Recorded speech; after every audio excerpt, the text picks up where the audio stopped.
एक समय की बात है। एक गांव में एक ब्राह्मण रहता था। वह सुबह उठता, नहाता, पूजा करता, खाना खाता और फिर से सो जाता था। उसके पास किसी भी चीज़ की कोई कमी नहीं थी। एक बड़ा खेत, खाना पका कर देने वाली एक सुंदर सी पत्नी और 2 बच्चों का अच्छा परिवार था। सब कुछ होने के बाद भी ब्राह्मण के घर वाले एक बात से बहुत परेशान थे। वह बात यह थी कि ब्राह्मण बहुत आलसी था। वो कोई भी काम खुद नहीं करता था और दिन भर सोता रहता था। एक दिन बच्चों का शोरगुल सुन ब्राह्मण जाग गया और उसने देखा कि उसके दरवाजे पर एक साधु महाराज आए हैं।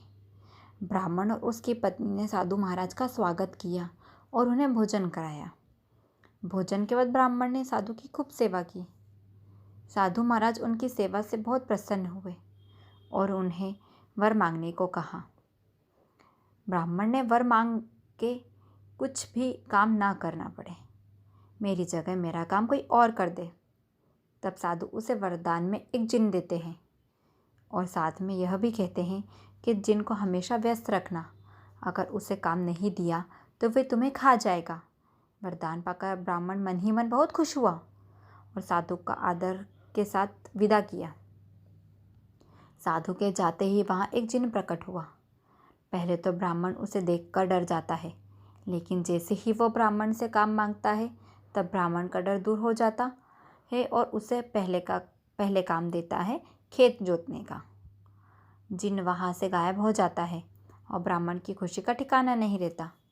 कुछ ही देर में जिन फिर से आ जाता है और बोलता है कि खेत तो जोत दिया, अब दूसरा काम दीजिए। ब्राह्मण सोचता है कि इतना बड़ा खेत इसने इतनी जल्दी कैसे जोत दिया। ब्राह्मण इतना सोच ही रहा था कि जिन बोला, जल्दी से मुझे काम बताओ, नहीं तो मैं आपको खा जाऊंगा। ब्राह्मण डर जाता है और बोलता है, जाकर खेतों में सिंचाई करो। जिन फिर वहाँ से गायब हो जाता है और थोड़ी देर में आ जाता है। जिन आकर बोलता है कि खेतों की सिंचाई हो गई, अब अगला काम बताइए। ब्राह्मण एक एक करके सभी काम बताते जाता है और जिन उसे चुटकियों में पूरा कर देता है। ब्राह्मण की पत्नी ये सब देख रही थी और अपने आलसी पति पर चिंता करने लगी। शाम के समय जिन सभी काम कर देता है।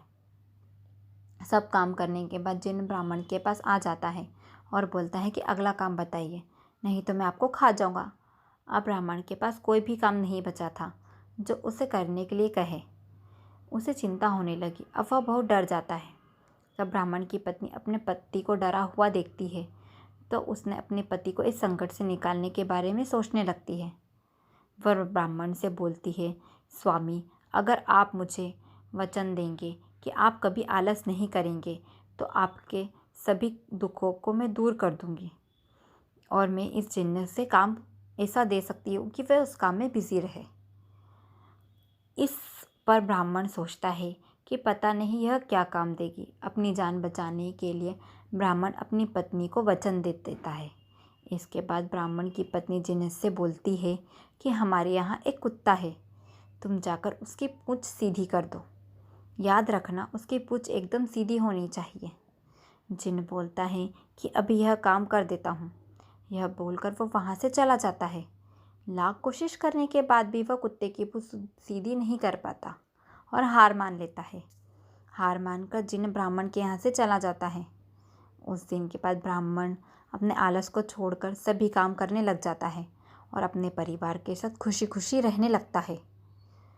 इस कहानी से हमें यही सीख मिलती है कि हमें कभी भी आलस नहीं करना चाहिए। आलस करने से हम मुसीबत में फंस सकते हैं, इसलिए हमें आलस छोड़कर अपना काम खुद ही करना चाहिए। धन्यवाद। इसी तरह की रोचक कहानियाँ सुनने के लिए हमारे चैनल को लाइक, शेयर एंड सब्सक्राइब करें।